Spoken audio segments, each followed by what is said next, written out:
Namaskar, welcome to Electrical MCQ. The first question is the flow of electric current in a conductor is due to the flow of dash electron, free electron, valence electron, charge particles. The answer is free electron. Why free electron? Let us discuss about that. देखिए हमारा जो atom होता है ना, ऐसा atom होता है, suppose this is nucleus, जहाँ पर प्रोटॉन और न्यूट्रॉन रहता है, उसका चारों तरफ ऑर्बिट है, ऐसा ऑर्बिट होता है। सपोज फॉर सोडियम आटम, जिसका एटॉमिक नंबर 11 होता है, यहाँ पर 2, यहाँ पर 8 इलेक्ट्रॉन्स, यहाँ पर 1 electron. According to 2n² formula के हिसाब से वो ऐसा एग्जिस्ट करता है।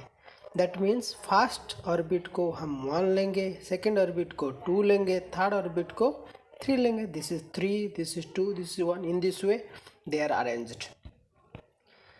ये जो फर्स्ट आंसर में एमसीक्यू में फर्स्ट ऑप्शन दिया है इलेक्ट्रॉन। इलेक्ट्रॉन मतलब ये जो करंट मूव करता है, करंट फ्लो करता है, वो बोलता है कि इलेक्ट्रॉन के लिए। ये भी इलेक्ट्रॉन है, ये भी इलेक्ट्रॉन है, तो इलेक्ट्रॉन के लिए ये करंट फ्लो नहीं होता है। Next we shall discuss about valence electron. ये जो इलेक्ट्रॉन होता है आउटर मोस्ट ऑर्बिट में, इसको बोलते हैं valency orbit. But this does not cause current.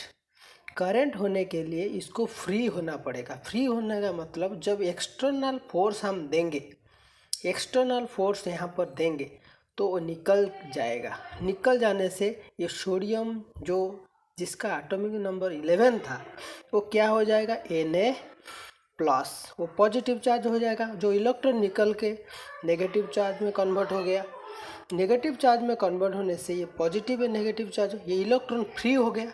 This free electron जब मूव करता है, करंट फ्लो होता है। नेक्स्ट बात, charge particle. Current does not move due to this negative electron और positive charge. This is also positive charge, this is negative charge, but this positive charge does not constitute current because it is a heavy particle. Proton बहुत heavy होता है। Electron से 1840 times heavier होने से ये can not move, ये move नहीं कर सकता। इसीलिए करंट जो मूवमेंट होगा, करंट जो फ्लो करेगा, it is only due to the flow of free electron. जब ये वैलेंस इलेक्ट्रॉन एक्सटर्नल फोर्स और एनर्जी के कारण से मूव तो बंडेड इलेक्ट्रॉन से और वैलेंस इलेक्ट्रॉन से फ्री हो जाएगा, उसको फ्री इलेक्ट्रॉन बोलते हैं। This free electron causes current. Second question देखिए, an electric current is the random movement of electrons, control movement of free electrons, pressure difference between two airs, all the above. The answer will be the control movement of free electrons. Why?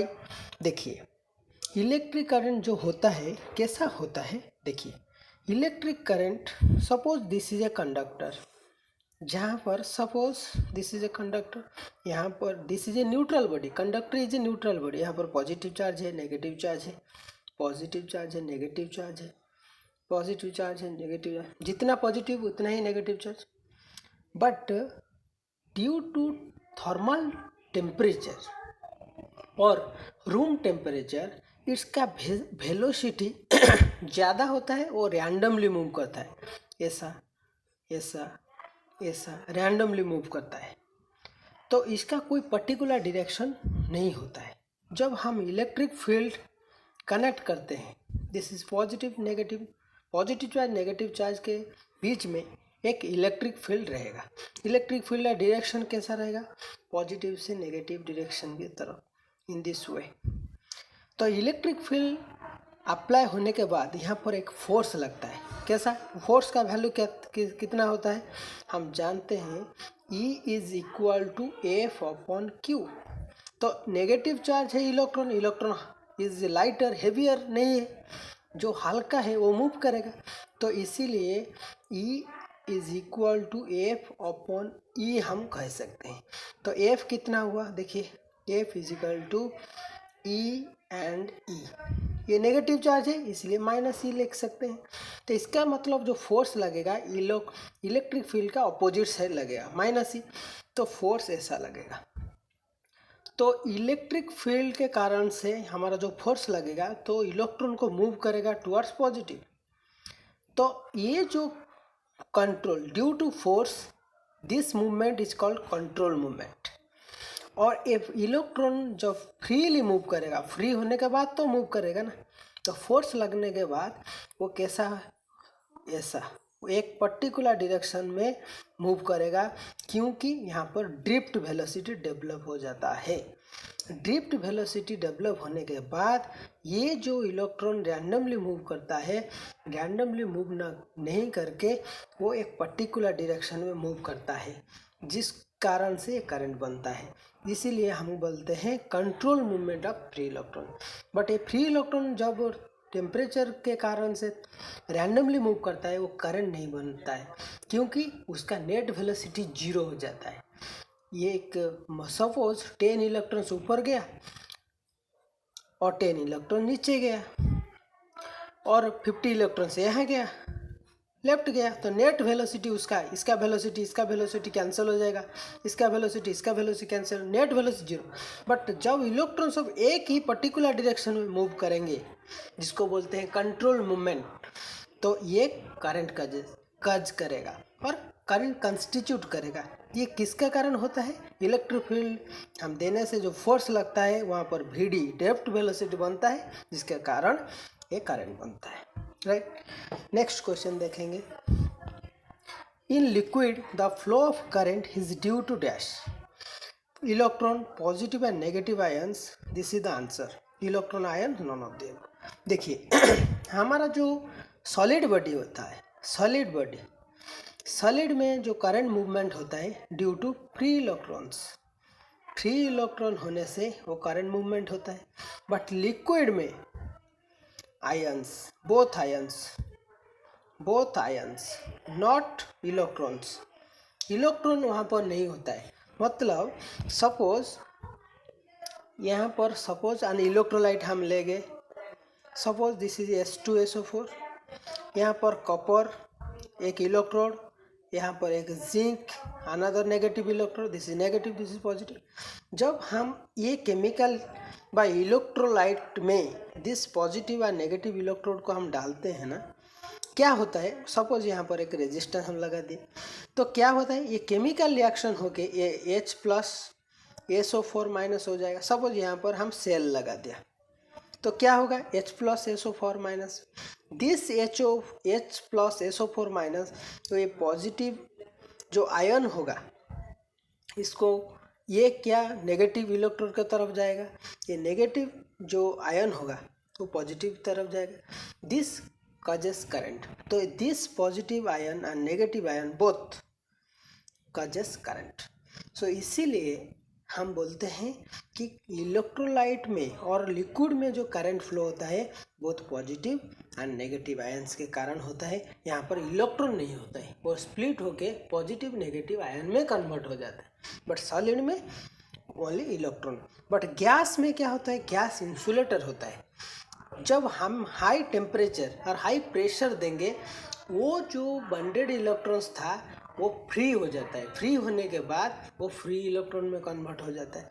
Suppose this is nucleus, यहाँ पर एक electron bonded है, वो इसका attraction ज़्यादा है। हम वो गैस में ज़्यादा फोर्स डालने से और ज़्यादा टेम्परेचर डालने से ये क्या होगा, वो बाहर आ जाएगा ज़्यादा हाई वोल्टेज में। So suppose high externally pressure जब ज़्यादा होगा, एक्सटर्नल फोर्स जब ज़्यादा होगा, वो बाहर आ जाएगा, वो बॉन्डेड इलेक्ट्रॉन फ्री इलेक्ट्रॉन में कन्वर्ट हो गया। तो अभी क्या होता है, यहाँ पर इलेक्ट्रॉन भी होता है और आयंस भी कन्वर्ट होता है। देखिए, the minimum requirement for causing flow of current is dash. देखिए, voltage source, resistor, switch, voltage source है second, answer is B is the right answer. देखिए क्या होता है, हमारा जो करंट होता है करंट फ्लो करने के लिए हमारा क्लोज सर्किट चाहिए। कौन सा circuit? Close circuit. Close circuit जैसा जहाँ पर करंट फ्लो हो सकता है। वो कितना करंट वो नहीं बोलता है क्वेश्चन में। करंट फ्लो होने के लिए हमारा कंडीशन क्या है? कंडीशन कैसा आता है? यहाँ पर सपोज एक वोल्टेज सोर्स है, यहाँ पर एक कंडक्टर को हम लगा दिया, सो वोल्टेज सोर्स हो गया, ये क्लोज पाथ हो गया, तो करंट फ्लो होगा। बट करंट वैल्यू यहाँ पर रेजिस्टेंस वैल्यू मिनिमम है, बट करंट कितना होगा? I is equal to V upon R. So voltage और resistance very minimum nearly equal to zero है, तो current value nearly equal to infinite होगा। Maximum very high current flow होगा, but current flow होगा, तो इसीलिए ओनली वोल्टेज सोर्स है conductor होने से करंट फ्लो होगा। Next, dash velocity causes current.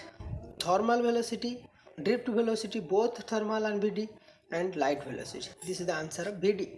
Because मैं बोला कि हमारा जो कंडक्टर में जो suppose these are the electrons, वो रैंडमली फ्लो होता है इस तरह। इसका कोई पर्टिकुलर डायरेक्शन होता है। ये किसका कारण होता है? ये थर्मल वेलोसिटी के कारण होता है। जो थर्मो मीन्स टेम्परेचर, टेम्परेचर के कारण जो वेलोसिटी फ्री इलेक्ट्रॉन गेन करता है, इसको थर्मल। बट रैंडमली फ्लो होने के बाद इसका नेट वेलोसिटी कितना होता है? V net is equal to zero. Net velocity zero हो जाता है। जब हम इलेक्ट्रिक फील्ड दे देंगे तो यहाँ पर क्या होगा? इसका अंदर में एक फोर्स लगेगा, जो इलेक्ट्रिक फील्ड का direction, suppose this is G, force का इलेक्ट्रॉन के ऊपर अपोजिट डायरेक्शन में फोर्स लगेगा। जो फोर्स एक वेलोसिटी क्रिएट करेगा रिलैक्सेशन पीरियड में, टाउ में एक वेलोसिटी मेंटेन करेगा, ड्रिफ्ट वेलोसिटी। सपोज यहाँ से यहाँ जब जाता है वहाँ तक, वहाँ सब टाइम में क्या होता है ना, फोर्स लगता है। तो फोर्स लगने से वो जो इलेक्ट्रॉन का मूवमेंट यहाँ नहीं जाके यहाँ जाता है, तो दिस इज कॉल्ड ड्रिफ्ट। इतना ही ड्रिफ्ट होता है।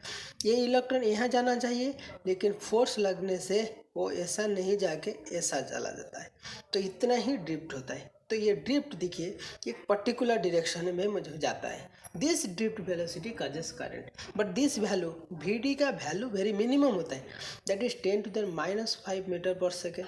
बट थर्मल वेलोसिटी का वेलोसिटी मैक्सिमम होता है, दैट इज 10⁵ मीटर पर सेकेंड, जिसका मतलब है 10 मीटर पर सेकेंड, जिसका 100 किलोमीटर पर सेकेंड है। ये इसका बहुत सारा कम है, but this velocity causes current.